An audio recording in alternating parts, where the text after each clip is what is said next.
Il volto di Tommaso Redolfi è esattamente come lo ricordano gli amici, chiusi in un dolore straziante. Gentilissimo, delicatissimo e sempre sorridente, ci dicono, non sono aggettivi di circostanza.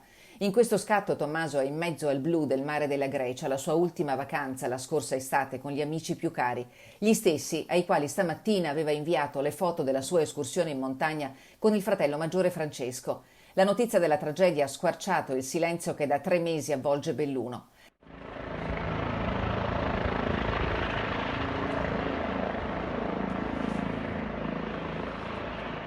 Alle 9:30 di questa mattina Tommaso e Francesco, entrambi sciatori esperti, stavano rientrando dalla gita con le pelli di foca sulla Tofana di Roses a Cortina.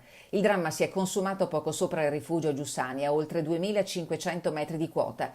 Il 23enne, anziché prendere il rientro classico dallo spallone, si è tenuto sulla destra dello spigolo zero, imboccando il canale che porta dietro Punta Marietta. A metà discesa un lastrone di ghiaccio misto a neve lo ha travolto e trascinato per oltre 200 metri sotto gli occhi del fratello che era poco più in alto e ha chiamato i soccorsi.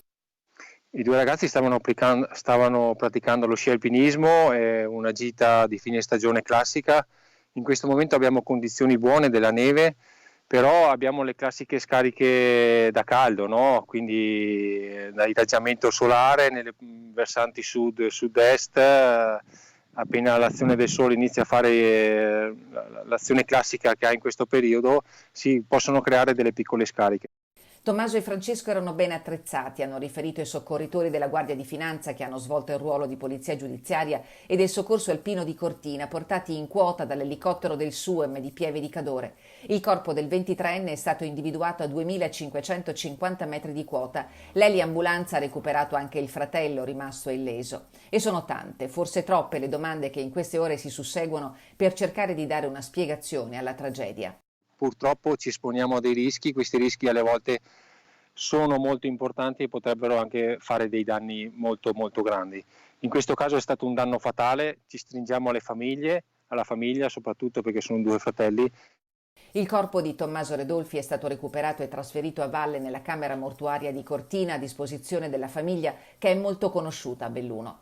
La zona dell'incidente era particolarmente affollata stamattina. In tanti, viste le condizioni meteo ottimali e la possibilità data dall'ultima ordinanza della Regione Veneto che consente di svolgere attività motoria anche fuori dal comune di residenza, si sono spinti nell'area della Tofana di Roses, che non è stata l'unica ad essere interessata da fenomeni valanghivi. Alle 11 un distacco di neve importante si è verificato in Marmolada, sopra il rifugio Pian dei Fiacconi, a una quota di circa 3100 metri. Lì, fortunatamente, nessuna persona è rimasta coinvolta.